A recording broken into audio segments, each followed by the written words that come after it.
વડોદરા વકીલ મંડળની ચૂંટણીમાં પ્રમુખ પદે આજે વકીલ નલિન પટેલે દાવેદારી નોંધાવી હતી. ફોર્મ ભરવા જતાં મોટી સંખ્યામાં વકીલ મિત્રો જોડાયા હતા. વડોદરા બાર એસોસિએશનની ચૂંટણીમાં ઐતિહાસિક બદલાવ જોવા મળશે, કારણ કે આ વખતે મહિલાઓ માટે 30% અનામત સાથે 19 ડિસેમ્બરે મતદાન થવાનું છે.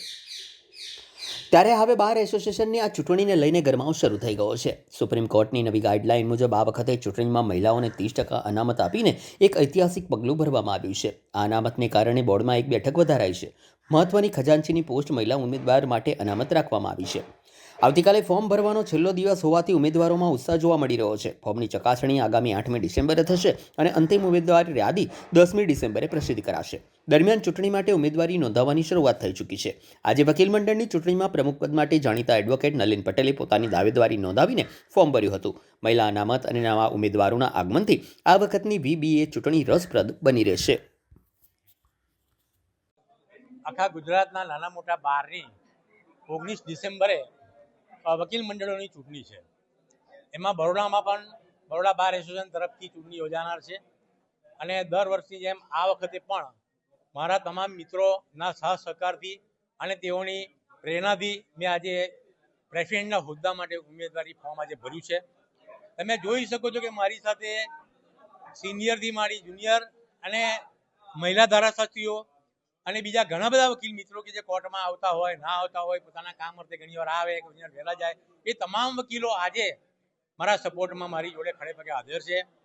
અને આ તમામ વકીલ મિત્રોનો હું આજે આભાર એટલા માટે વ્યક્ત કરીશ કે મને એવું હતું કે આજે ટૂંકા ગાળામાં મેં જાહેરાત કરી છે કે હું આવતીકાલે ફોર્મ ભરવાનો છું, અને આટલી બધી સંખ્યા, તે ખરેખર એમના વકીલ મિત્રોના પ્રેમ, લાગણી અને એમને જે માહોલ ઊભું કર્યું છે મારા માટે ચૂંટણી લડવા માટેનું, એ ખરેખર સરાહનીય છે.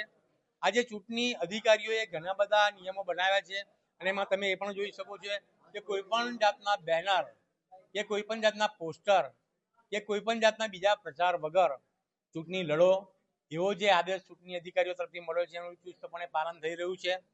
અને તમામ મતદારો એમને મત આપનાર છે કે જે મતદારો પોતે કેન્ડિડેટને સારી રીતે ઓળખે છે.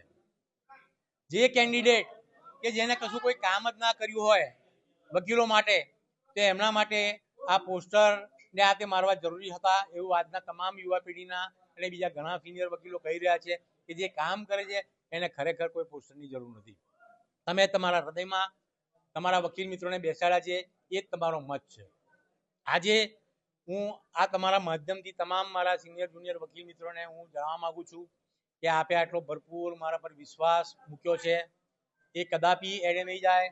મારે માટે જ્યારે જ્યારે જે પ્રકારની જે કંઈ કામગીરી હશે મને કહેવામાં આવશે અથવા મારા ધ્યાન પર આવશે, એ તમામ કામગીરી હું કરતો રહીશ. અને ખાસ કરીને તો જે યુવા પેઢી છે, જે યુવા પેઢીમાં આવનારા વકીલો અને એ પોતે પોતાની કારકિર્દી ઘડી રહ્યા છે, એમના માટે અમારે કામ કરવાનું છે, કરતો રહીશ. આજે હમણાં 2 દિવસ 3 દિવસ પહેલા જ્યારે બાર કાઉન્સિલ ઓફ ઇન્ડિયાની એક્ઝામ હતી ત્યારે 13 બસો લઈને અમદાવાદ ગયા હતા. અલગ અલગ સ્થળોએ એમને ડ્રોપ કરી અને પછી જ્યારે પરીક્ષા પતી ત્યારે અમે પાછા લઈ આવ્યા છીએ.